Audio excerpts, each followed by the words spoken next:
What's good, people? Whether it's an earbud at work, in between class, while you're working out, or sitting on your ass, I want to welcome you to the CharlieGtv podcast. And it's a hell of a show we got lined up here for you today, all right? Listen, it's March 21st. It's the first day of spring, but let the weather tell it. I don't know if Mother Nature got the memo, you know what I'm saying? But listen, we have a legendary guest returning back to the podcast here. He's been on the podcast a few times now. This is his third time coming on here, and he always comes around the time in the season of green, and I appreciate the hell out of him. I want y'all to give a warm welcome back to the show for Neil, the cannabis lawyer. Say what's up to the people. What up? Yeah. So shout out my guy, man. He's been here through all the little shut y'all up now. He's been here through all the little technical difficulties, sure. You know what I mean? But I finally got my guy bussing, everything looking crystal clear, you know what I'm saying? And I appreciate you coming a lot of upgrades since Yeah. A whole lot of things I done spent money on instead of paying bills. Yeah, don't try to call me right now. Don't try to call me. Anyway, what you call it? So we started every podcast with what I call a watch this week. It could be a TV show. It could be sports. It could be an anime. Just something that you watch this week that is like you want to recommend to the people that you want to give a shout out to. If you're not and you're from Detroit, you should absolutely be watching the Pistons right now. They are doing amazing. They just lost Cade for a collapsed lung. Yeah, a collapsed lung. We're heading into the playoffs, but sounds fucking terrible. How the fuck do you recover from a collapse? How fast does that happen? Yeah, if anyone can do it, Cade can, and he's been playing lights out. His highlights have been something to watch, man. Yeah. What's sad is that he's right on the verge of being eligible for MVP and stuff like that. I think he's at like 60 games, and you need 65 to be eligible, and he's right on the verge. And obviously it's going to be tough for him to come back from a collapsed lung for 5 games, but everyone really knows that he's the MVP. The way he's been playing this year has been lights out. Like some of the highlights I've seen with him, just like it's crazy. Like I can't even, come on, man. He's been killing it this year, dog. So I totally agree, man. And the collapse lung is really crazy. Like it's really crazy because the people could barely touch him. So I don't know what's gonna happen on the field. So I guess a collapse. That's so like, how do you even prevent it? That's so weird. Like that's so crazy. Like that's so random. And you think about basketball versus football or just anything, right? Like football, you have very short spurts where you're giving it all your all. Basketball is basically cardio, right? You're running the entire game, so a collapsed lung is extra detrimental. Exactly. That's your wind running up and down the court. Yeah, that's crazy. So let me see here. All right. So So from your perspective, as a compliance lawyer, what gets cannabis businesses in trouble more often in Michigan? Is it bad intent, sloppy systems, bad training, owners trying to move too fast? You know what I mean? What do they mostly slip up on? Good question. I think that not having, SOPs and standard operating procedures in place for your employees and having sort of a standard of this is how we do things and this is how it should be done. That's what gets people in trouble a lot. That, along with just keeping accurate books, financial accounting. One of the biggest fines that they have is for annual financial statements and not keeping up with accounting. So the books got to be straight. All right, keep the books straight. All right. If you dropped into a dispensary for 1 hour and they told you to find a risk, what are the first 3 things you check? Find a risk. To find so something that they need to straighten out. What's the top? What's the thing really the top thing? First thing you check. Again, it would be financials, even for dispensaries. I would say them even more. Um, a new risk that dispensaries are facing. I'm sure you've heard about this. Is a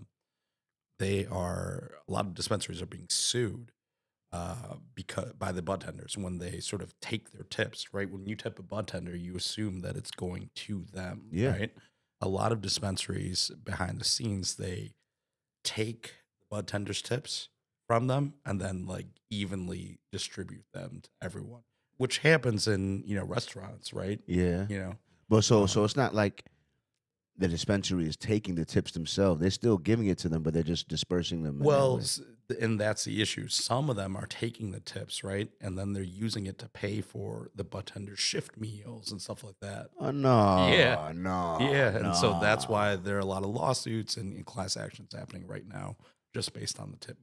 The But the whole idea of a bud tender, that why you name it that in my mind is because it's like they're helping you to get you, they're helping you to sure, get, and you are to a degree paying for their knowledge of the inventory. You know what I'm sure, saying? So and you hoping that you do a good job. Like they do have a job to do. I ain't yeah, gonna lie, they got a job to do.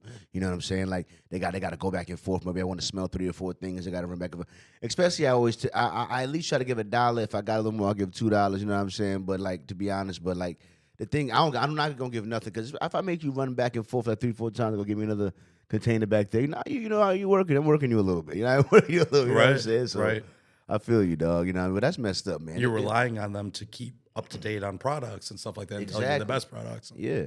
You know what I'm saying? So it's like, come on, man. That's messed up. You got to get a bud tender. Come, y'all not making enough money as a dispensary, dog. Come on, the profit margin's got to be there. You know what I'm saying? I think that's the issue is that, you when most people give, they give under the assumption that they think that that money is going directly to the bartender.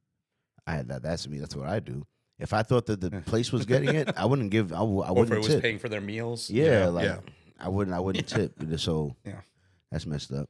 Anyway, Michigan proposed marijuana rules are still under consideration, and the CRA said that the current rules still control for now. If you could rewrite a couple parts of the cannabis law tomorrow, what do you think should change? What's outdated? What's confusing? Or you feel like hurting good operators for no reason? You know what I mean? What about it would you change? I think there is a lot of unnecessary administrative costs and redundant sort of oversight procedures that uh, hurt this industry. Along with, listen, we're in an industry where if there is a loophole, people are going to exploit it. And so because everyone sort of comes from that. Yeah, And so, there's issues with testing and stuff like that. And the state, to their credit, they're trying to, create their own state lab. I don't know if you know about that. So, yeah. Tell me more about that. yeah, so the state is trying to set up, and they are, they're in the process of building it out currently, a state control lab. And so, when you get stuff that's testing at 40%, 45% THC, that's not even physically possible, you know? Yeah. And so what they're doing is sort of manipulating the samples and stuff Uh, like that. And then what it's become is sort of you pay me and you'll get higher test results. Yeah. wow. And they're sort of preying on uneducated consumers. And we were just talking about bud tenders. I think that I've spoken to a lot of bud tenders and they tell me, they want to educate the consumer. They want to, spend the time with them, sort of being like, hey, it's not THC percentage, it's terpenes, and that's what matters. Yeah. That's what gets you high. But a lot of the consumers aren't receptive. They come in there and, like we were talking about, while we were smoking, a lot of them are older and they'll be like, oh, I've been smoking longer than you've been alive, girl. Yeah. You can't tell me anything. And so we have sort of an issue where even if the bartender tries to educate you, the consumer is not receptive to that education, Mm. you know? And so we've got to do a better job as a consumer base, sort of being receptive to what younger people are telling us, because often those bartenders are going through trainings and product classes and stuff like that. Uh, I see what you're saying. I see what you're saying there. So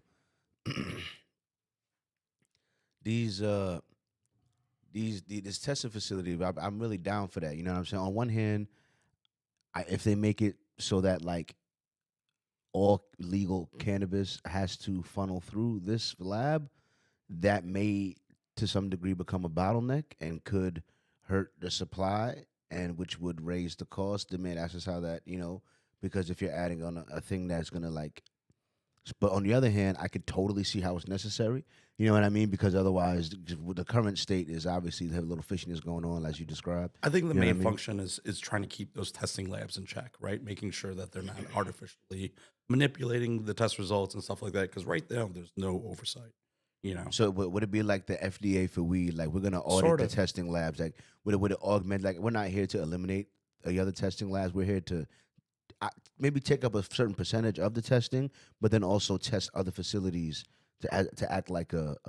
Yeah, I think you're spot on. You know, with how they intended to function. So All right, cool, pretty yeah, cool. I like that. I think we need that. You know what I'm saying? Because sometimes I'm worried when weed is a little too cheap. I'd be like, why is it so cheap? When it was just like, is anyone doing like a mold test on this weed? Like, how old is it? Because sometimes I look at weed like food, like that's how I've been looking at it lately. I've been like, well, what matters more to me now is the harvest date, which is the only reason why the black market still has the only edge it has. Because if I have a guy, which I know, who can show me, hey, this plant's been growing the last month, it was just about to, I you know what I just mean? chopped it. Yeah, The yeah. like I remember, I never forget the best weed I've ever, some of the top five, one of the best weeds I've ever gotten was when he got this ounce and he said, yo, it's still kind of curing, you know what I mean? Right, So it's like maybe give it like a day or two weeks, right. and it was like every day I smoked it, it tasted better. Like every day, it was just tasted because it was Right, just so fresh. It is right. just like I bet there's like better weed that I've smoking, but I probably never smoked weed that fresh. So because of the freshness of it,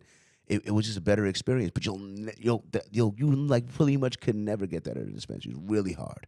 I'm not gonna say never, but it's really really hard. You know what I mean? Most of the time at the dispensary, you're not talking to the person that grew the weed, right? Yeah.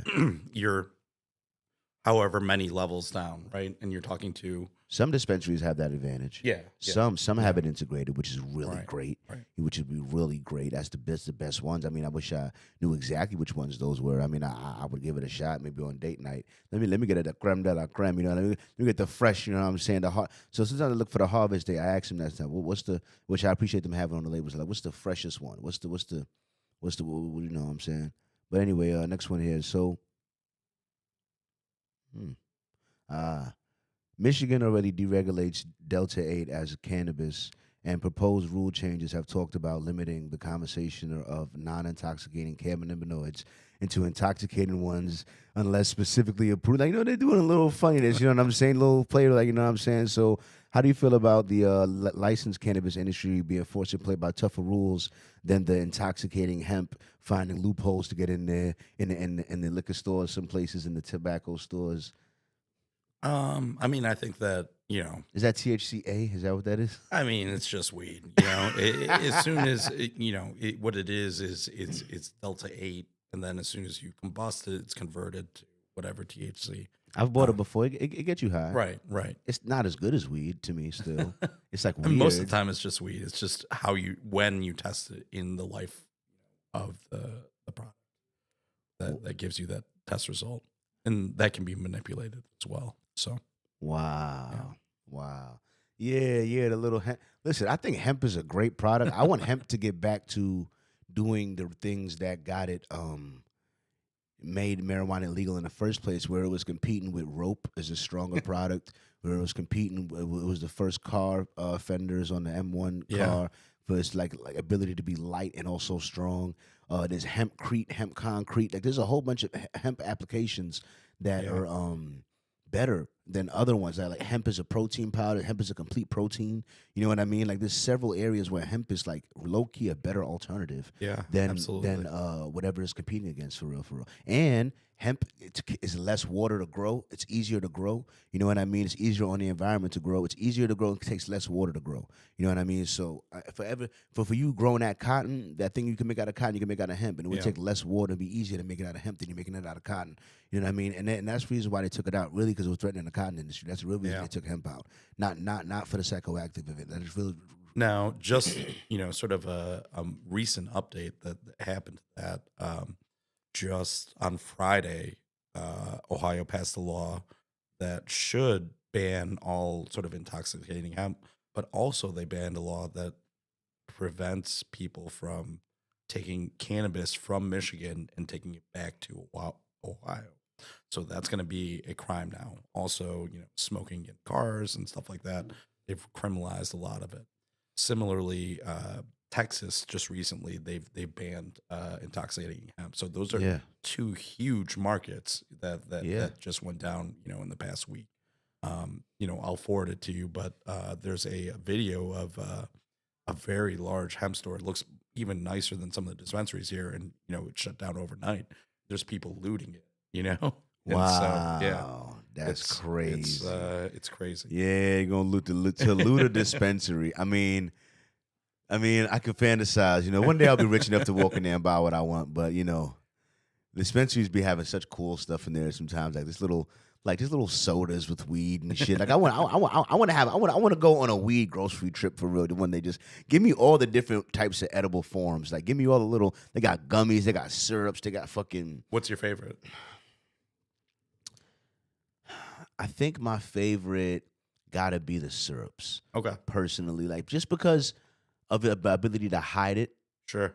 Because the syrup I could just pour into an Arizona bottle and mix it with whatever, you know what I mean? And also, I feel like the syrups hit me a little faster for some reason. Yeah. They hit me a little faster. The other ones that are like, little gummies and stuff, your body doesn't have to break it down. Yeah. The syrups hit faster for some reason.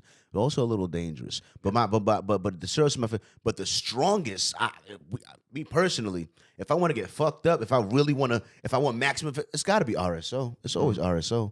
That's the king. RSO is the one that made me believe edibles in the first place. Yeah. I used to think edibles was fake. I used to take a little gummy. I was like, I don't feel nothing. Whatever. Till I tried a RSO candy bar one time, and I was like, I was walking down the block.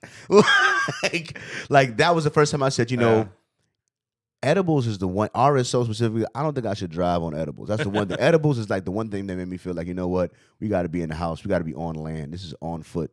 Activities like RSO, you know what I mean? But so RSO, if I really want to, probably just take a good nap because that's what that leads to be honest. It's a fight to stay conscious. As soon as I start taking RSO, you can be, every day, multiple times a day smoker, and you take an edible, it's just completely different. It's the different. Way that it's your different. body metabolizes it.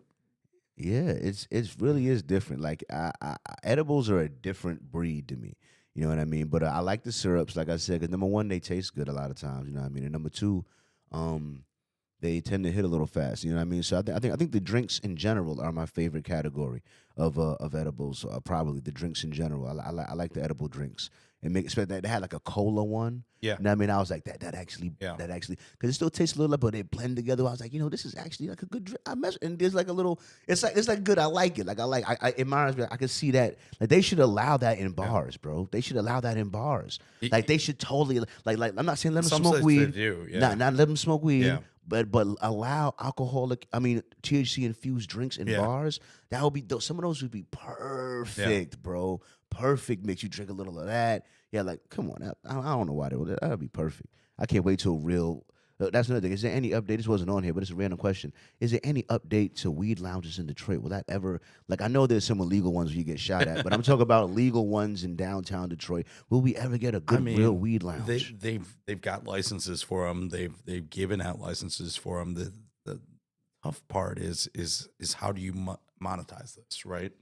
Do you charge for a couple hours for being there? Do you require a purchase before you come in? That's what the one in Utica does, Bodega. They require you to purchase something before you go in. But even then, it's really tough to convince people to, hey, why don't you smoke weed here rather than go home and smoke it? But to me that if you're only doing, but are they allowed to also make food there? Because that's obvious. We're gonna smoke and get high and then get hungry. Yeah. You gotta be allowed to make food there. There's a lot of restrictions. It has to be packaged food. They have to have a food truck outside. It's bureaucracy, government site. So because I'm sure there's plenty of chefs that I know that's. First of all, as a guy that's worked in a restaurant, 5-star restaurant, shut up, man, nice for 3 years.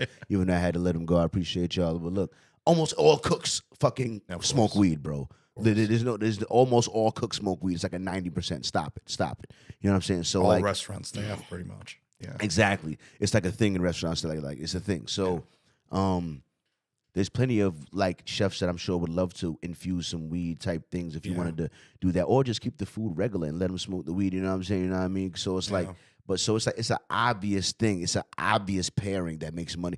Oh, they're not. You're hungry. You want to eat more food? We serve food. Like your restaurants already make money. Restaurants already find a way to make money. So if you allow them to smoke weed in there, it's going to increase their appetite and just give them another thing to potentially buy there. You know what I'm saying? Like, so it's just like you said, the bureaucracy holding stuff up. Because, like, yo, they used to smoking cigarettes in the 50s in the restaurant. Like, come on, dog. Yeah, acting like this ain't. And that used to kill people next to you. Like, like you used to, cigarettes would kill people next to you. Like, there's secondhand high, but there's no people dying of secondhand cancer from weed, bro. It's not the same. So it's not like, is the environment like, come on.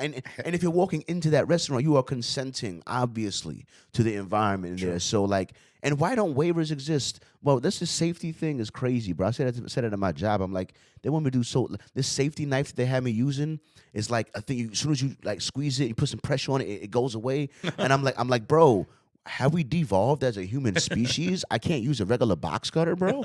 I told my manager, I will sign a waiver. I'll sign a waiver. I promise not to sue. If I cut myself using a regular box cutter, I promise not to sue. I'll sign a waiver. But let me be a grown man and use a regular. That's not a knife. That's not a knife. Like, come on, man. You killing me, man. Like, some of this safety stuff be like, when are you going to allow grown lawyers, man? Nah. Suing people for everything. Make a little cheese. All right, look. So, this is one that I know nothing about, but it interested me anyway when I saw it, and I was like, Michigan keeps talking about social equity when the state's talking about the Y26 equity program, a $1 million pool split among qualifying equities. Is this making market competitive? What is this social thing? It's trying to. What is it trying to do? Trying to create like let black people get the licenses for this spend. Like what is that about? What is that? I mean, to some degree, a lot of it is city dependent. Detroit had a number of social equity grants that they granted for people that could say that they resided in the city. Grand Rapids right now is getting sued for their social equity program. I just don't think that. When social equity started, it had the right idea, but it's just didn't go far enough to help people, especially people that were trying to bootstrap this thing. Get loans from their uncles and aunts and stuff like that to start their business. Didn't really go far enough to help them. That's okay. You good. But anyway, But I was looking about it, I was like, is it supposed to be like to me, I don't know. It seems like I remember last time I fantasized about looking into it, and I just thought about it. Like, there seems to be like a high dollar amount entry. You know what I mean? Like a good 20 to 40 grand, some good amount. Because you have to have a state licensed facility. You can't just grow in your basement. A lot of people think, oh, well, I do this in my basement, I should be able to transfer this to a regulated market. There's a difference when you have to be ready for a random inspection at any time. Yeah. Right? So. Yeah, I see what you're saying. Yeah, that's crazy. But so federally, the DOJ proposed moving marijuana to Schedule 3.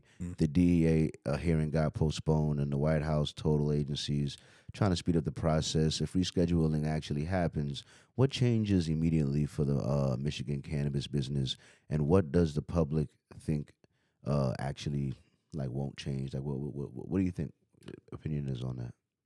It's not going to change much as far as complete federal legalization. What it should do, and with the safer legislation and stuff like that, hopefully it'll allow the businesses here to start banking, get loans and things like that. Because right now we sort of are in a weird space with banking.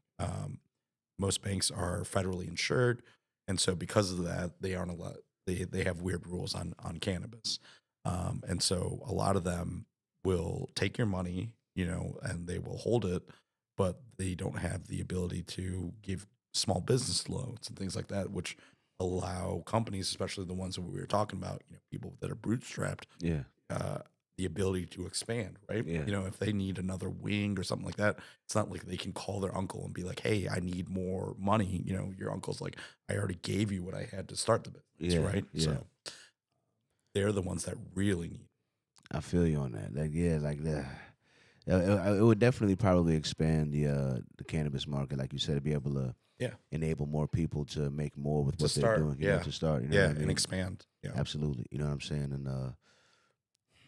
another thing that I remember hearing about was how hard researching marijuana is as it's currently scheduled. You only allowed it for scientist perspective. right. Like you only allowed to That's a big research weed that's change. grown in Yeah, there. So if a Schedule 3 would allow a whole lot more yeah, legal research to be done on marijuana, right, which could then lead to new cannabinoids and things being right. discovered and new applications and And the whole new sound, it's whole going to be new. stuff that we know. It's going to be stuff that, like, But now we could prove, be able to right, prove. that it helps with PTSD, that it helps, Hmm. but they can't make those claims until it's studied and stuff like that, so Yeah, yeah. So yeah. now, once it's allowed to be studied, we're going to discover it as the miracle product that it really is. You know what I'm saying?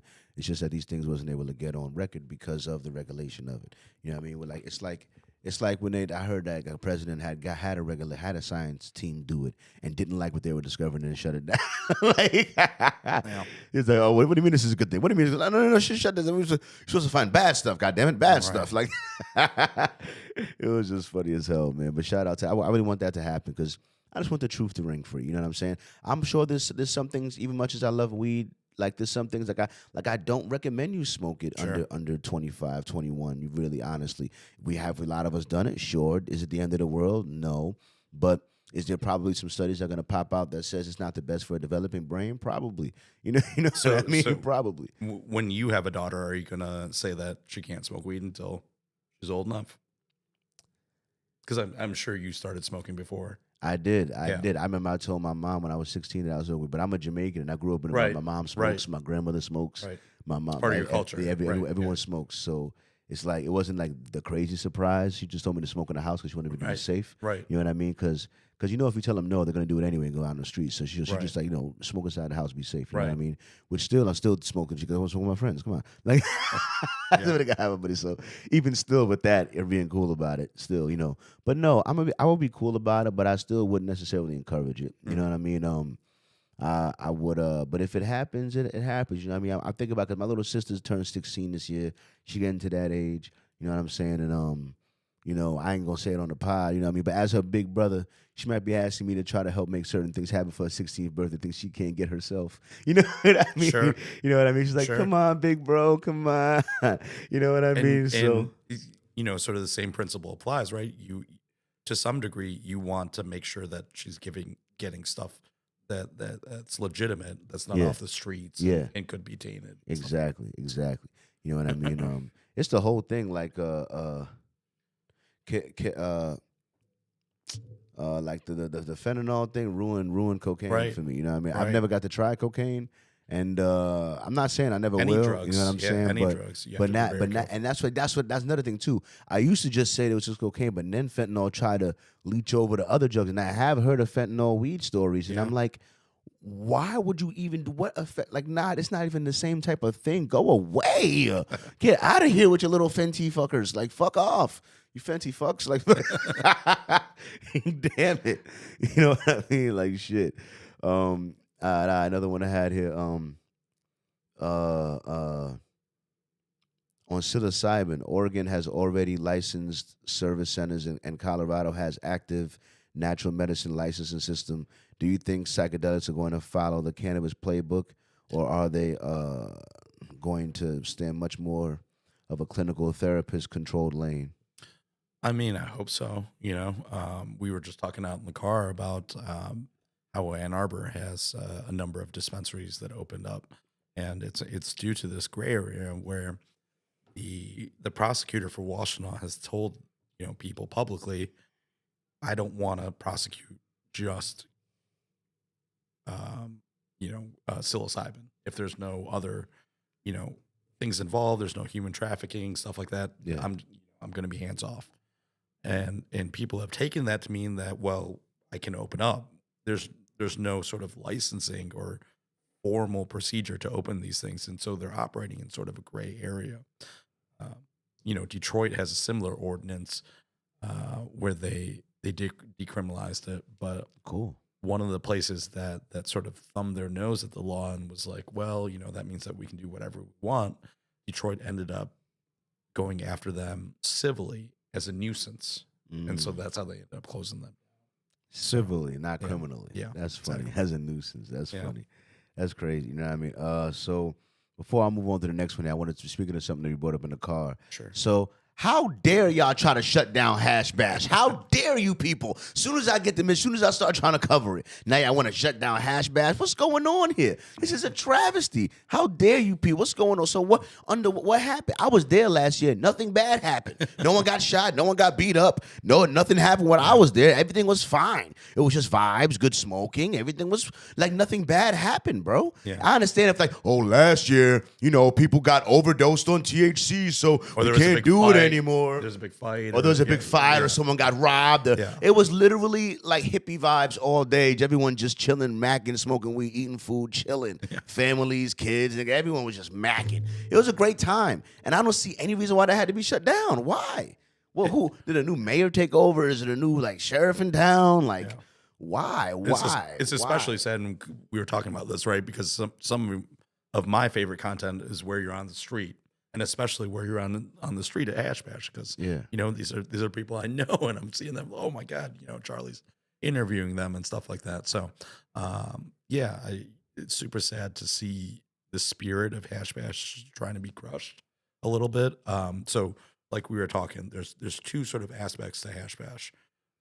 There's the actual sort of protest, which happens every high noon on the first Saturday of April. And that's been happening since the 70s. That started with a guy named John Sinclair, who was taken to jail over 2 joints. And, his wife, Lenny Sinclair, Mr. Adam Brooke, who's a, prominent figure in the Michigan cannabis scene, they all worked together and they organized, a fundraiser for him. And we talked about this last year. There was huge number of acts: Stevie Wonder, John Lennon, and so you can find that poster still, but it's incredible the amount of people that came out and raised funds to get this guy out of jail, and that's where it all started. Amazing. And they've been doing that since, but just this year, officials are saying that, hey, if you do this, we're going to ticket you. Well, every year they ticket a number of people. It's normally a $5 fine, and if you're a real jerk about it, they'll take you to jail. But the other part of that is the Monroe Street Fair. And that's where you record a lot of your stuff. See, to me, they're right next to each other. Yeah, and they are right. They're right next to yeah, it. They're yeah, diagonal. yeah. When I see them, with the tents and the stuff Yeah. they're doing it, Yeah. that's right there. And then the street is Yeah. right there with the parade. It's right Right. there. So if you saying that they're gonna be there smoking and chilling, Yeah. but the food vendors is not. So you a food truck, you just not gonna get money that day. Yeah. So you just gonna not get, because there's still gonna be a bunch of hungry munchy motherfuckers right there. I was literally finally had enough money to maybe able to spend some money. All the other Hash Bashes I went to, I was broke. I finally had a little more money this year. You know what I mean? I was like, yeah, I was going to indulge in some food and shit. I've been losing weight anyway, so fuck it. I could go one little crash day, right? One little fucking, but nah, yeah, what, yeah. So why? All right. So to me, the whole idea behind Hash Bash, like I had said, was it was a protest. It wasn't legal in the first place. Right. You know what I mean? So to me, it should still happen. You know what I mean? But and it will. There's people that'll be there no matter what. That's sort of the spirit of the thing. Even if they say no, they're going to do it anyway, right? It's the idea of Hash Bash is a protest against unjust marijuana laws, right? And this is unjust. This is an unjust marijuana shut. This is exactly what the fuck Hash Bash is supposed to be there to fight against. You know what I'm saying? Right. And where is the stoner community on this? Come on, man. Is there a bigger all right? So Hash Bash, is there a bigger marijuana celebration in the nation that I'm unaware of or something? Well, I mean, there is, and when a lot of people hear that, they'll be like, well, they're still doing that thing at the hotel. That is a separate event. people sort of confuse the hotel with, the hotel is sort of an auxiliary event to Yeah. the main hash Yeah. bash, right? Yeah, because you got to pay to get in the hotel. There's Right. a whole thing. There's a whole lot Right. more money. Hash bash is a lot more economic. There's a reason why I ain't pop up at that kind. I've thought about it. I've looked it up. It is not cheap. Okay, for me. All right. So, yeah, that is a separate event. All right, in the hotel. I've thought about it. Though. I've thought about it. Most people wouldn't want you recording them in the hotel. Too. Exactly. You know what I mean? So it's probably So. But yeah, man, that's really messed up with the hash bash thing, man. I really wanted to go. Now I want to go. I'm borderline now. I'm not sure. I think you should go regardless. I'm not sure. I still want to go. Yeah. I think you should go regardless. Just be careful of smoking. I mean, people are going to be smoking regardless. Listen, there's going to be a couple cops. The thing is, they want to make examples out of people so that they can hopefully deter people, but they do that every year, Oh my gosh. They mainly go after the people like sort of sitting there selling things, Yeah. So. Yeah. All right, I'm just going to talk to the people. I want to smoke a little weed. But look, I was in fucking Chicago, right? First of all, I know it was a lot of Patrick's, people. right? For St. Patrick's, right? I was in Chicago for St. Patrick's. I lit up my weed and I was walking down the blocks of Chicago just smoking weed, chilling. You know what I mean? Yeah. I stopped in a thing. There was cops 10 feet behind me. And I stopped, lit up a joint, and I was smoking. A girl came over and smoked my joint. I'm smoking weed, and I'm chilling. Because it's not hurting nobody. Come on. I'm chilling, bro. People want to come smoke the weed with me. You know what I'm saying? I'm chilling. And it's already a festival. Everybody drinking. Like, come on. Like, you got to allow festivals to happen. You got to allow humans to have that camaraderie, man. We already live so much online. That's a good point. We already live so much with the loneliness epidemic that y'all shutting this down is literally bad for the mental health of Ann Arbor. You taking away this human gathering, this from people, is literally bad for the mental health of the nation. It's really bad for interperson community. It's terrible. There's no good things that are going to come from you doing this other than people having less of a good time this April. You know what I'm saying? So there's really no argument for it other than some Karens got a hold of the fucking rule book or something. I don't know what's going on here. You know what I'm saying? But bullshit. You know what I mean? So yeah, I will still pull up. You know what I mean? For all it's worth. You know what I mean? You know what I mean? Just to add on, I think that it was not only the Karens, but it was a lot of the licensed operators, right? Like we were talking about in the car. They were mad that hey, we're paying this money to put up a booth, and we can't even sell anything. Meanwhile, this guy next to us puts up a table and he's allowed to sell whatever the hell he wants. Yeah. And you guys aren't doing anything about it. Well, that comes with the territory of a protest. That's and this is where we came from, So. Yeah. Well, it looks like the real hash bash, which really what some people might feel like is, this is going to be a real hash bash. Some people feel like when it got legal, hash bash died. There's also that community. So that community that felt like hash bash died because it got legal, y'all better show up this year then. Yeah. Y'all better show up this year because it ain't legal this year. Y'all better show up this year since y'all like talking shit. Hash bash got legal and lost his soul. So where y'all soul brothers at now? Y'all better show up this year for hash bash since y'all like to talk shit about the legal hash bash. Here y'all go. Here go a real one, baby. Here go a real one. I hope you clip that and post it before. Oh yeah, for sure. Oh yeah, for sure. You know what I'm saying? All right, for real. Oh God, you're right though. You're absolutely right. Let me see. Michigan adult use market sold about 234 million in February 2026, but the overall retail flower is only about $59 an ounce. Has Michigan created a market that's amazing for customers but brutal for businesses? I don't know how amazing it is for customers at that price point. I think that what we're doing is sort of driving the market towards these lower end products. You're what I consider a connoisseur. When you get the $59 price point, it's not necessarily what you want, right? Like we're drinking this tequila now, and you were telling me about how it's sort of middle tier and stuff like that, but it tastes very good. It's very smooth going down. Everything else, like it has everything else. And to some degree, that's translatable to cannabis as well, right? This is sort of an art form, right? And you want it to not only taste good, but also have a good price point, be sustainable, right? Be something that you can buy all the time. You don't want to be just drinking Don Julio or whatever, Which is right? why I So, continuously buy it. I buy it so I've literally bought 4 bottles of the blue one. I bought one of this one. The reason why is because number one, you don't got to drink a lot of it to feel it. It doesn't hurt my stomach. yeah, It doesn't give me a crazy hangover, like, and it doesn't hurt my pockets. yeah, And it goes down pretty smooth. yeah, So it's like I don't got nothing bad to say about it other than it just doesn't have some celebrity attached to it.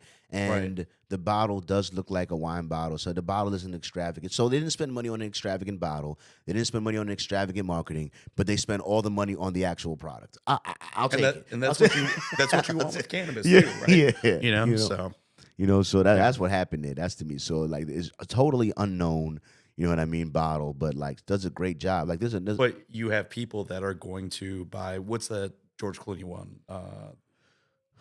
I forget it. But I know Casamigos. Casamigos, and people are going to buy it just To me, because this is George better Clooney. than Casamigos. Right, To me, right, it's better. But I've had Casamigos. Right. Casamigos and Neho is $80 for that bottle. Right. Same way how that I remember with this girl one time I was going out with her and she said I like Don Julio and I never drank Don Julio ever. So she told me she liked. She's saying that because of the name. Yeah, right? yeah. When she told me she liked the Don Julio, I said okay, I'll get it for you, not knowing how much it costs. Once again, $80 bottle. So I bought this Don Julio and Neho thinking like, okay, this shit gonna taste so good, so smooth.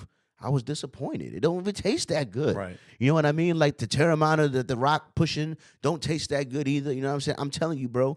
I will put this and some of the other ones in a blind taste test against some of those, bro. And I'm telling you, it's smoother. I'm telling you. And the other thing is that some of them don't taste like real tequila. Some of them taste like too sweet almost. Mhm. You know what I mean? Like Kylie Jenner one was like that. When I tried it at a part someone else had a bottle of it. It was like 18. I forgot what it was 800. I forgot what the name of it. But it was Kylie Jenner's tequila type thing. Whatever. One of the Jenners, one of the Kardashians. It wasn't that good. It was a little sweet. I mean, it was good, but because it was sweet, though. It was almost like wasn't tequila. It was almost damn near, in my opinion, like a liqueur territory. You know what I'm saying? But it's like you're talking about, right? You're paying for that endorsement. You're paying for that status that comes with buying a bottle. Absolutely. You know what I mean? But yeah, Michigan added a new 24% wholesale marijuana tax in the real world.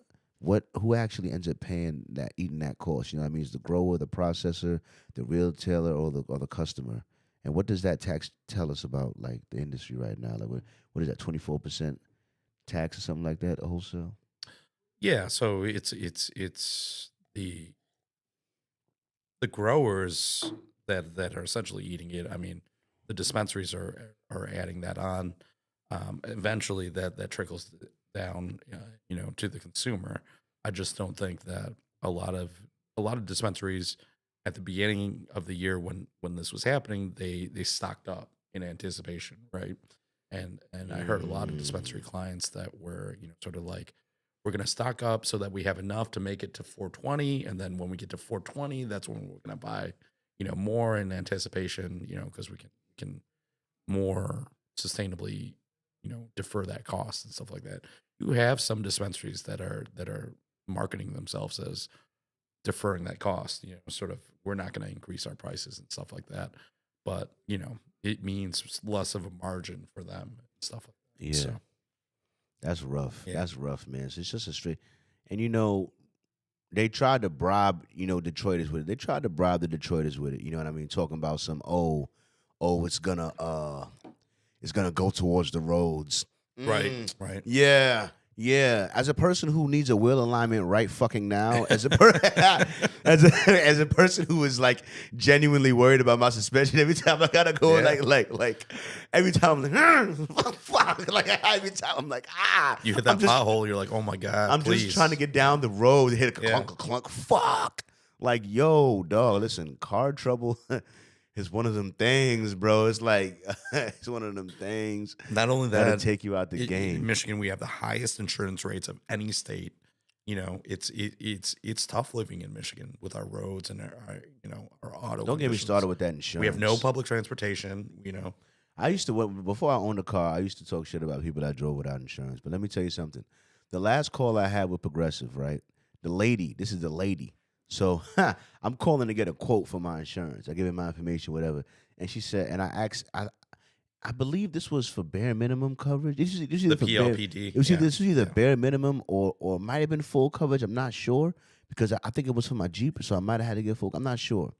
But anyway, she said on the phone before she said, I've never seen a quote like this. This is crazy. And I said, That's not good. I said, what is it? She's like, I don't want to say that. Do you know how much they were going to look me in the face and tell me in 2025 that I need to pay a month? Progressive was going to look me in the face and say, yeah, we need you to pay about $1,100 a month in insurance. You know what I mean? It's like a rent payment. And I was like, Yeah. oh. So what I'm uninsurable is what I'm hearing. what What I'm hearing is I'm uninsurable. What are you going to do? Not drive? You have no option. Do you think I'm going to pay $1,000 a month for insurance? You guys are out of your mind. Yeah. This car only has $5,000 left that I owe on it to pay off the note. You want me to pay $1,000 a month? I'd be more best to pay $1,000 towards the fucking principal of the fucking note than to pay $1,000. What the fuck are you talking about? That reminds me of when I first got my first car. But I at least understood my first car because I was a new driver, brand new car. But still, like my first car, I bought with the Trump stimulus check. I spent $1,200 on it, $1,000 with a little tax. Yeah. It was a Pontiac Grand Am, and like I said, it was $1,000 car, $1,200 car.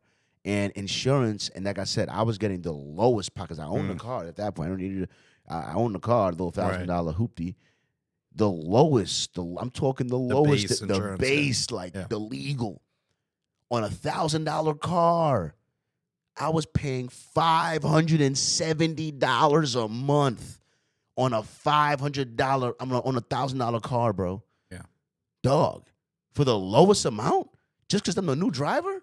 Like, yeah, I paid it, and then after 3 months, I renegotiated with another company, and it got down to $300 and something. Ooh, whoopee whoop. You know what I mean? And then I had to slowly inch it down, and I'm like, bro, it was just crazy. It was just crazy, bro. And I'm just like, yo, for a $1,000 car, bro, to have to pay $500 or something is unreasonable. Yeah. That is completely ridiculous. So, yeah, when people say, you know what, I got the car off the lot and I'm driving down the road. How about that? You can get mad at them all you want, but the math ain't mathing, my dude. The math ain't mathing. And you know how you know insurance is a scam? Because even if I was a millionaire, even if I was a multi-millionaire, and I said, yo, can I just put 50 grand in like an escrow account that is like for insurance, so I don't have to pay a monthly, you would still be like, no, you have to have car insurance. So even if I had enough money to have it, like, bro, I'm telling you, I'll take 100 grand and I'll put it in a locked up account that's only to be used in case of a thing. You know what I mean? Like, I just don't want to pay another insurance company. I'm locking away 100 grand. That's enough to cover everything, bro. But no, I would still be forced to. It's only just forced to buy this thing, that and prerequisites in college. Anything you force me to have to get, I'm calling scam. You know what I mean? You force me to get insurance. You force me. You can't take this class without this class. You gotta take this class before this class. All right, so if I take this class first, and I still fail this class, do I get a discount? No. I still got to pay, right? So let me just take the class and fail. If I can't take the class and I fail the class anyway, I got to take the class. Let me just take what I want. Why can't I just walk to the campus and be like, I want to take that class, specifically that videography class. I don't want to take the speech class, the English. No. That class, how much? $800 for a semester? I'll pay that. $800. I woke up in the camp, $800. I'll show up. I'll do that one video, that one class. I'll take that one class. Yeah. I don't want the whole degree. Nope. I want to be in that class with the professor to ask some questions about cameras and all of that shit for 6 months to gather up the knowledge. And that's it. That's worth $800 to me. I'll pay that. But the fact that you want me to have this class and have a minimum schedule and this, no. You're scamming me. No. I want one class. All right, and I want that class. And in college, that's what I'm saying. Be bullshit me, man. Looks like you're doing pretty good on your own. I am. So did you, when you went to Chicago, it was just you? You set up the camera? It was just me, dolo. Yeah, that's good. Just me, all alone. You know, you're doing I mean? really good. Appreciate you. You know what I mean? I went to Chicago. That was a crazy trip. See, the real story behind that trip is I went there via train. Like that entire trip, like, as far as the plane ticket, the food I ate there, the weed, the liquor, everything, total cost was only about $275. Wow, incredible. You know what I'm saying? The train ticket there and back was $209. Right. I had my own liquor. I had the weed there. You know what I'm saying? I didn't pay for a hotel room. See, I got dropped off at noon in the middle of downtown Chicago. Okay. On Saturday. And the train back to Detroit was 6 a.m. Sunday. And I just survived. outside from noon that Saturday till Just 6 doing a.m. to the church, just doing interviews all the way till 4 in the morning. I did 4 in the morning. Some of those interviews that still could come out. Like I have 4 hours of footage that I posted on my thing. Like I've interviewed after interviews. Yeah, so I was dolo out there in the city. I'd never been. Got there via train, a method I never took the train before. By the way, I recommend the train to go to Chicago. You should try it one time. I recommend it. Yeah. A nice ride. Train give me plane vibes. It was nice. Train ride was nice. Had food on it. I didn't mess with the food, but I didn't try it. I would though. How was it dealing with drunk people? It was nice. It was nice, except that they give you good content, right? They give me good content. And I ain't gonna lie, I get a little sketchy with groups of drunk men. Right. You know what I mean? There was like 1 or 2 groups of drunk men where at the end of the day, you're all alone with the $800 camera with 5 guys got you surrounded. Right. And they're all drunk and some of them are getting aggressive. You know what I mean? At the end of the day, you know what I mean? So there was a couple times where they was asking me questions and there was like, well, which soccer team? Like I was gonna say the wrong soccer team and there's gonna be a problem or something. like, dude, I don't know why, because I had a British accent on, so then they thought I was all into soccer and football and shit. You know what I mean? So I had to be like, damn, this British accent that got you in trouble now. You don't know shit about soccer, and here come these passionate ass soccer fans, and you better say the wrong club. Now they're all drunk and shit. The fuck?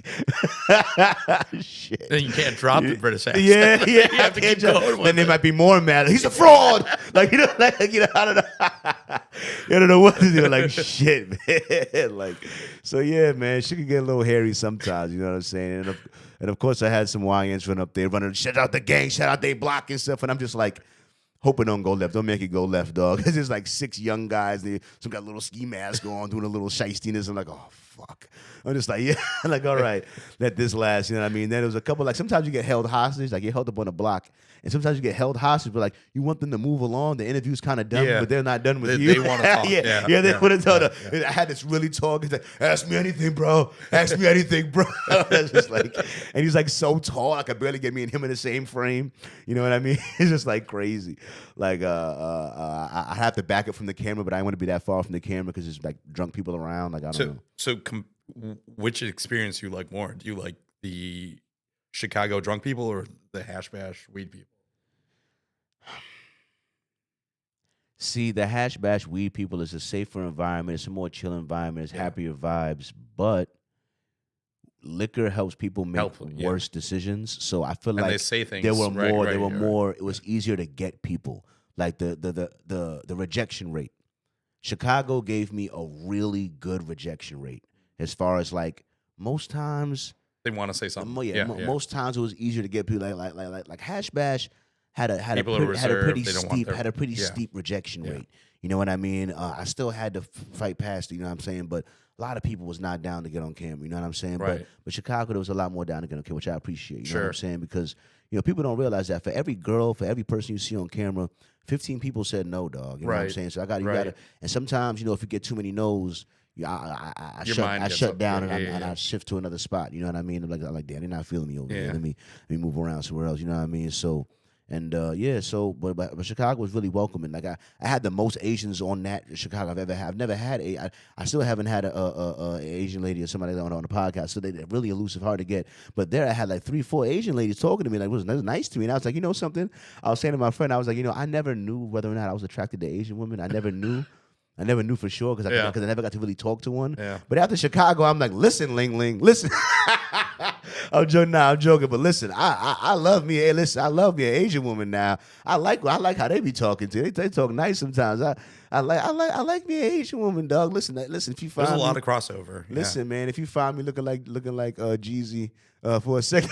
I can't get me. Don't get mad at me, dog. Listen. There was a lot of cool ass Asian girls out there, dog, and I was especially in Chicago, right? Yeah, I was fucking with it. I don't know what it was about Chicago, but I was fucking with it, dog. But yeah. Shout out to Chicago, man. I'm gonna try to go back there for a couple other events because the train ride is really, like I said, it's how long was it? Like 4 hours. 4 or 5. Well, honestly, there was some delays because it was supposed to be that, but like it was supposed to be 6 a.m. to 10:30 a.m. I was supposed to get dropped off. Yeah. It actually ended up 6 a.m. to 11:30 noon.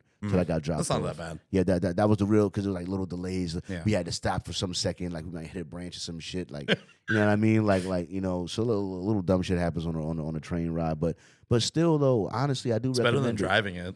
Yeah, you're not driving it. You're not paying for parking. Yeah. It drops you off directly in downtown Chicago. Like you could walk around. You could walk. I walk to the Bean. I walk to the day. Like it's not that far, bro. It's not that bad. You know what I mean? The only problem was the bathroom problem. I had to walk to Macy's twice to take a shit. Shout out Macy's. You know what I'm saying? Macy's was the only decent place to take a shit in downtown Chicago during sorry, you were there the whole St. day. Patrick's Day. Listen, God damn it, you know what I'm saying? Listen, the porta potties was trash. Like, I was not about. Listen, I got my limits, dog. I am not a caveman. Listen, you guys are savages. Right? You guys are absolute savages. Right? Jesus Christ. Anyway, man. So what did I got here? All right. What is this? Oh, this is controversial. All right.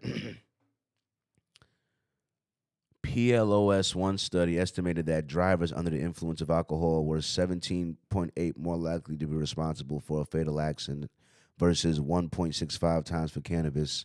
The same paper estimated that about 27% of fatal crashes are attributed to alcohol versus 4.2% for cannabis.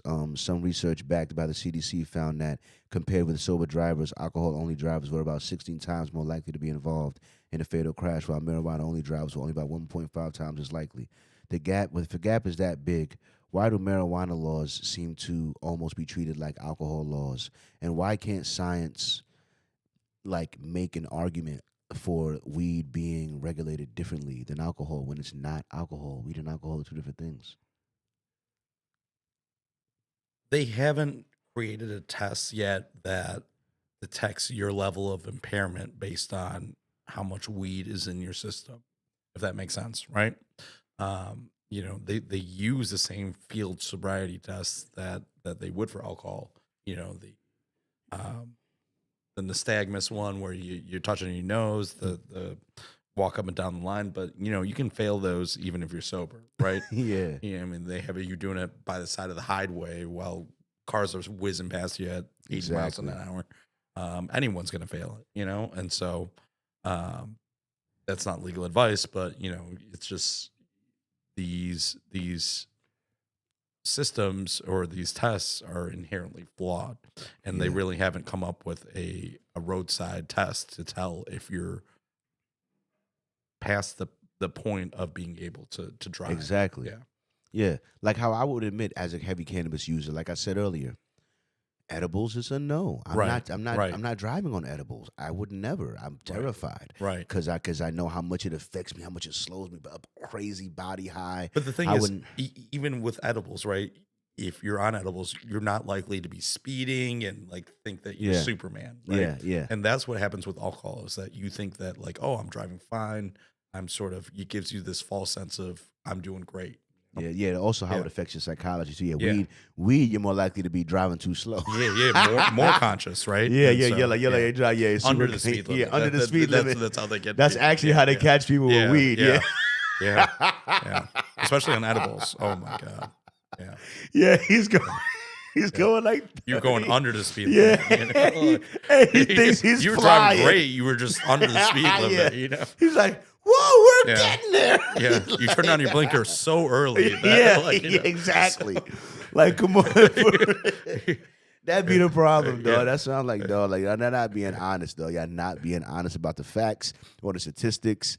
Yeah, and I got a guy that hates weed smokers so bad. He's always like, I know this guy was high. He was driving so slow. I was like, get out of the way. Yeah. And I'm like, oh my God. It's like, but I do agree that, but still, driving slow is also dangerous because a lot of accidents, in my opinion, in my experience, happen because people trying to get around change of speed. Like that's why driving with traffic is safer as opposed to you driving, you slowing down. Everyone has to move around you because someone might not. Yeah, man. Yeah, absolutely, man. That's what it's here for. Hey. So what's the review of the? What's your review, man?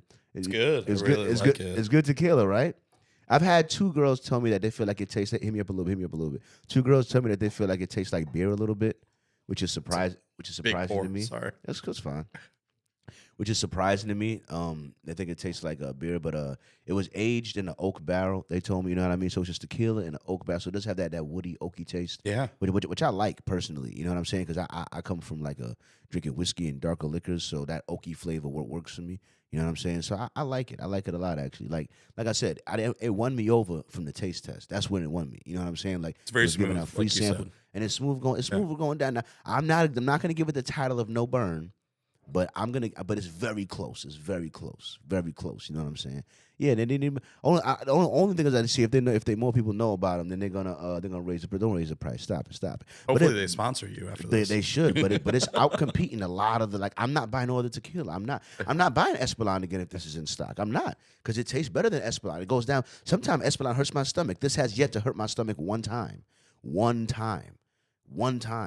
So, like, come on, dog. I got to give it to you. You know what I'm saying? And the hangover part is good. Like, it's passed the test. Like I said, like, my fourth or fifth bottle buying it, man. I wouldn't have bought it, you know what I'm saying, if it wasn't doing this Doug Thizzle. You know what I'm saying? But yeah, man. I'm not saying you should be driving while high. You shouldn't, you know what I'm saying? But what I'm saying is that some of the regulations is a little unfair. You know what I'm saying? Absolutely. And at some point, like, one thing I didn't have on here, but I brought up to my manager, and he couldn't say anything, was a memo had leaked, and it was Elon Musk's, like, memo to his staff. You know what I'm saying? And it leaked because so basically what we got to see was some of the ethos behind Elon Musk running his company. Right. And a couple of things Elon Musk said that I like. He said, chain of command is stupid. He said, talk to whoever is most able to solve the problem. You know what I mean? If that's a director of something or this or that, like, talk to the person that don't bother with chain of command. He also said that common sense wins. He said, if there's a rule company thing that bumps up against common sense wins. You know what I mean? You know what I mean? I'm like, oh, look, the richest man in the world says he likes to run things with common sense sometimes. You know what I'm saying? Like, my company that I work for is not ran on common sense. You know what I'm saying? Not at all.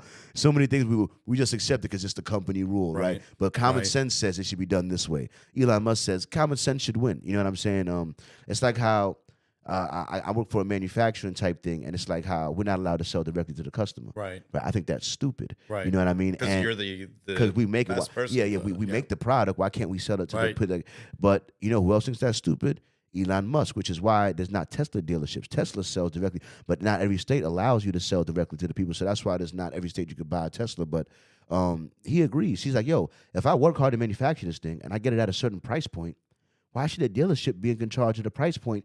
That ruins the whole purpose of me working down to get my manufacturing to get it down to a certain price if the dealership is going to up it up anyway. You know what I mean? What's the point of that? I hear you. That's it's silly. You know what I mean?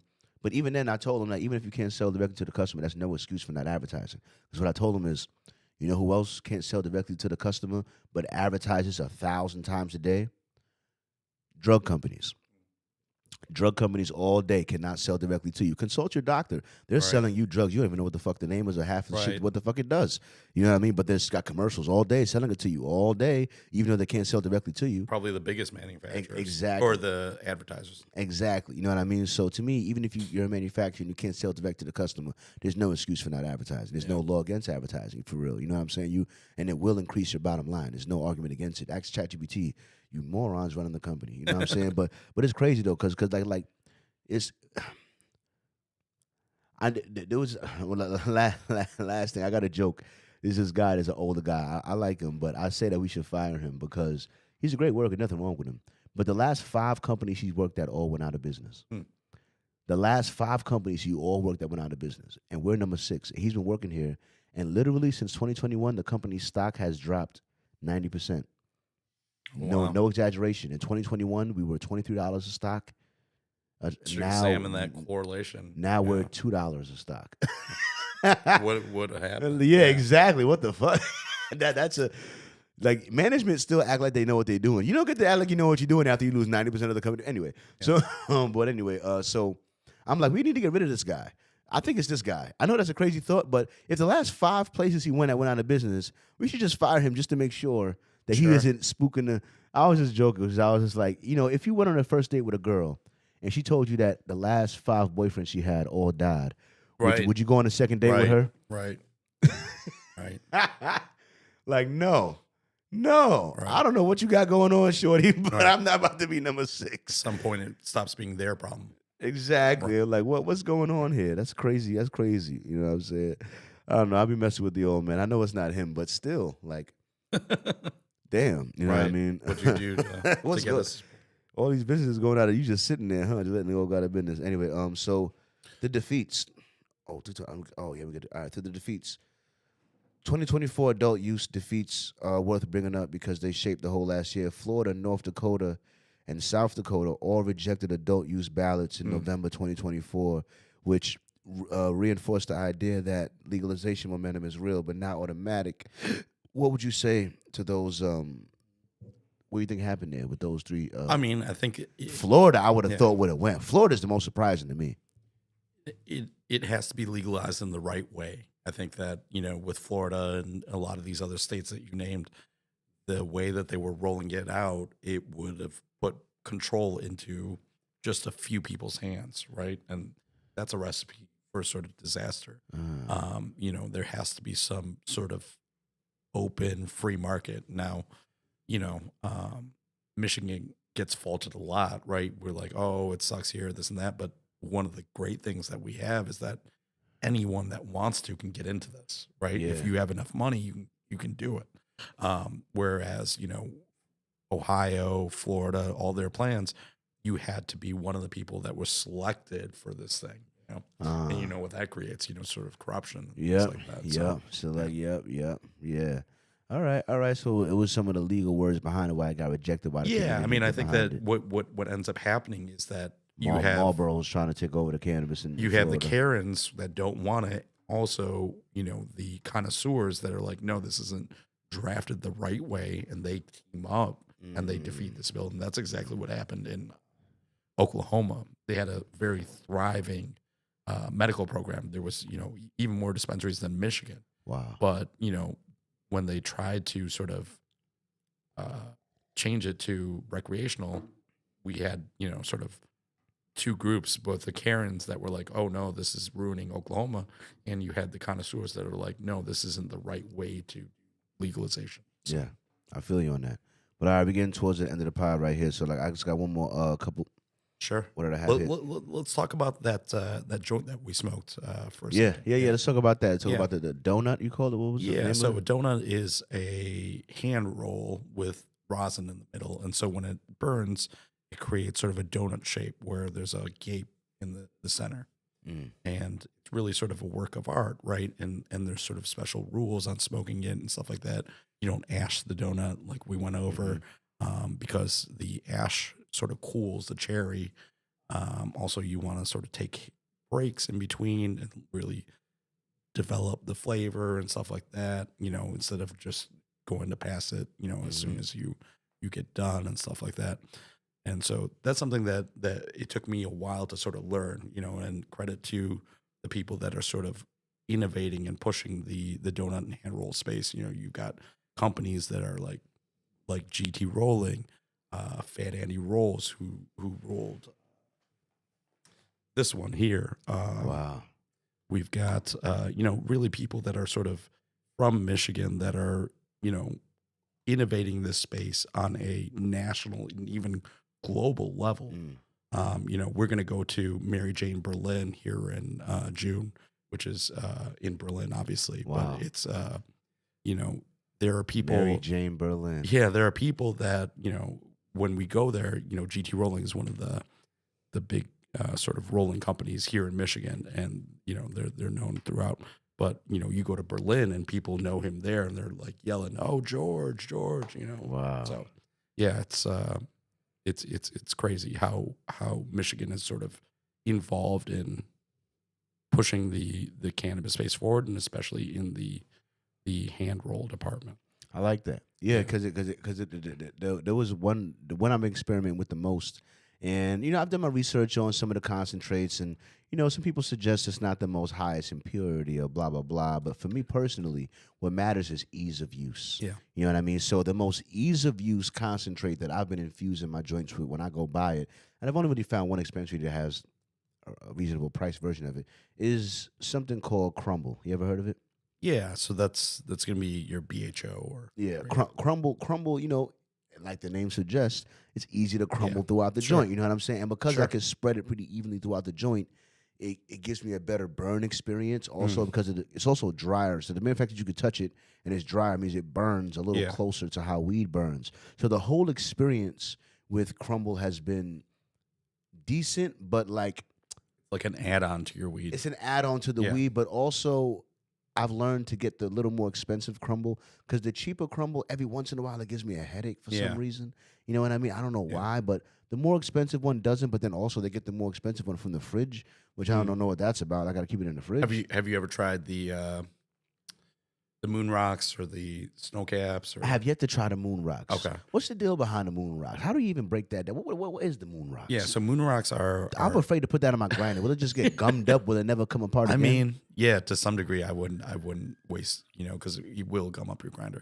What you want to do is break it up by hand. Okay. But what it is it's usually it's flower buds that have been dipped in distillate or some sort of binder, sometimes live resin, and then what they do is they roll it afterwards in kief or THCA powder. So you're getting like 3 different layers of sort of weed, and so it's really just sort of a novelty thing, right? Yeah. Where you're trying to smoke it to get as high as possible. But to break that down, the wax gonna get on my hand. Everything. Yeah, of course it will. Everything Yeah, get that. of course it will. It's gonna. But I was still want to experience it one time. Maybe I'll get that. Like I'm going to Hash Bash. Honestly, I ain't gonna lie. You should. Neil, be there. Neil, Yeah, I'll be there. Neil came and kicked me in the nuts for real, telling me that. I ain't gonna lie, because I'm planning to go. I'm all gearing up. I'm so happy that everything worked in Chicago because now I know I could go record for hours. And the thing about the other Hash Bashes that I've done, I've had to leave early every year because I had to work that Saturday at my second job. But now I quit my second job, so now I could stay there all Saturday. I could be there early. I don't got nothing to worry about. Yeah. So I was planning to hit this Hash Bash should. more than any other one. I was gonna be there early and stay as long as everyone was there. I was gonna give it the whole fucking day for real before I came back. You know what I'm saying? But there'll still be people there, just not as many. It's like we were talking about in the car.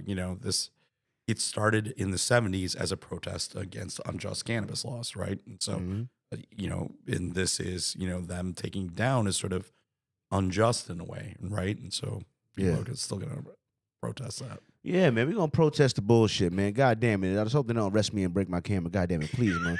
$800 camera, even a street interview one is $800. Well, I'll be please, there. Please, Yeah, Jesus, so thank you, hopefully. thank you. Yeah, hope not. I'm running. All right. Go call my lawyer. God damn. I'm just Yeah, anyway. well, I'll get arrested too. Right, Yes. right. Come on, we all going down. God damn it. All right. So, and so any last one here? Come on. I think I got most of them there. All right. So, what's the wildest or funniest cannabis story that you ever heard in your line of work? You know what I mean?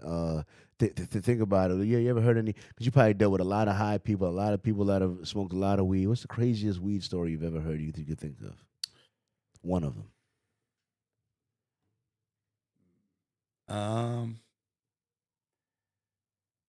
I don't know about crazy, but I just you see something different every day in this industry. Um, I don't know. The thing that's crazy to me is that we have sort of bud tenders. Bud tenders run the gambit. And a lot of them themselves are sort of uneducated about what actually is good product. A lot of when you go to the dispensary, a lot of them will just sort of point to whatever the highest they'll go by THC percentage, right?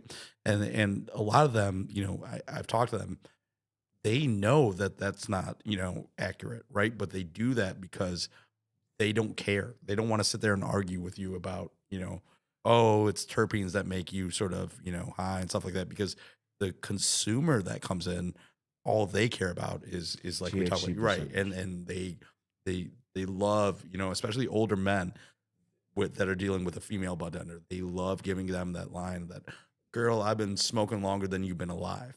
Well, I think that we have to do better as sort of consumers, right? Yeah. Like I was telling you, when I started smoking donuts and hand rolls, it was actually my friend Andrew, Stash Boys, that was like, bro, you're smoking this wrong, and I had been smoking 20 years at that point, and so, for me to sort of more than 20 years, but for me to be like, yeah, I am smoking this wrong, and let me look at, sort of how I'm supposed to do this, not ash the joint.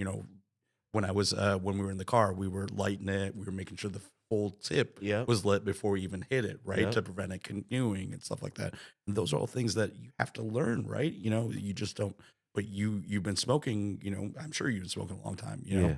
and you just don't think about those things. So I think that we have to be willing to sort of learn from people that we perceive as younger than us. Yeah. Right. Yeah, because weed is changing. This ain't the same weed your grandpa smoked. You know what I'm saying?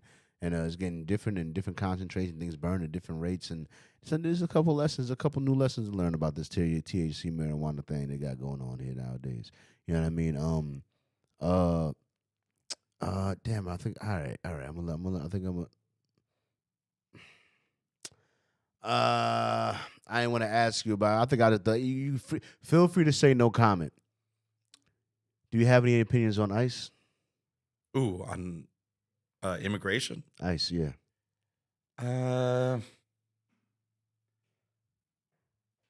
Nah, not really. My family came here. They jumped all through all the hoops to sort of get here. I don't know. It's tough for me to say. I see it from both ways. I feel you. All right. Any opinion on the Epstein files? Do you care? Do you want to see them brought to justice at all?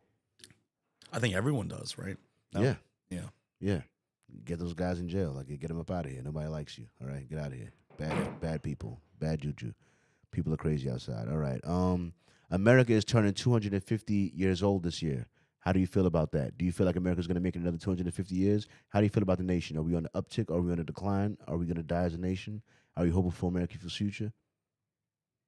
I'm hopeful. Yeah, it's an American. Yeah, of course. What do you think? I'm America first. I think Yeah. America's going to make it out. I think our greatest weapon is our freedom of speech. Yeah, I know that absolutely. sometimes administration's trying to hamper down on it, but that freedom of speech and that allowing the human spirit to express what it has inside is what has always allowed us to lead the world. One of as the greatest America. things about this You know, country, the right? greatest thing Yeah. about the country, Yeah. 100%. Me, that's why I do what I do. I go out to talk to people in the streets. I use my freedom of speech on Yeah. a platform. Right. The whole way that I exist Right. couldn't exist in other countries. My whole entire way of life is because I'm an American. You Your know what I'm saying? your best content is demonstrating that freedom of speech, right? Yes. You go out on the street, you talk to random people about sometimes controversial topics, Yeah, right? exactly. That's the whole that- thing. And that's another thing, too. I talk to white people, black people, Right, all the types of right, people, because right. if you listen to the content online, it makes you feel like a civil war is about to happen. But let me tell you something. People are nice. There's still camaraderie between people. Like, don't believe everyone's at everyone's neck, all right? A lot of times I go out there to restore my faith in humanity. You know what I'm saying? Because at the end of the day, we're still all in it together. Right. And there's a lot more nice people than mean people at the end of the day. And I'm a perfect person to tell you that because I've been out in the streets and I talk to people. There's more nice people than mean people at the end. Even the people that say no, they say no nicely. Like, no, I can't do it. It's not like they're mean. Get away, you bastard! Like, no, that's not what happens. Like, they just be like, nah. Like, it's like so. If you're able to, I highly encourage you to watch the video versions of your clips and podcasts because, like you were saying, I mean, the people you interview, it's not like one from one demographic. I saw clips from you at the Pride Parade in Detroit. Mhm. It's every demographic that you're interviewing: white people, black people, Hispanic. Yep, right? So yep. Gay, it's- straight. you I've had a transgender person on the pod before. Yeah. You know what I'm saying? Like, I'm And not so- discriminating. You know what I mean? Because I love humanity. I think every version of humanity deserves to have its place in the world. You know what I'm saying? And I'm not restrictive in that way. Just because I love family and I love traditional values, you know what I'm saying, doesn't mean that I want to squash your way of life. You know what I mean? I just don't want it to deteriorate the greater society. You know what I'm saying? And I think, certain things should remain sacred. You know what I'm saying? But that doesn't mean that I'm not hateful towards any group, for real, for real. You know what I mean? So I appreciate everyone that contributes to my platform. And I appreciate Neil for being here for 3 years in a row. Shout out my guy here. we'll make it down. 4 next year. Yeah, we'll make it 4 next year. Yeah. Shout out my guy here. I appreciate it. Hell yeah. You know what I mean? So look, let me get the doom music going there. All right. Listen, there's a lot of places your ears could be. I'm honored they chose to be with me. When in doubt, use calm honesty to express your vision. And most of all, thanks for listening.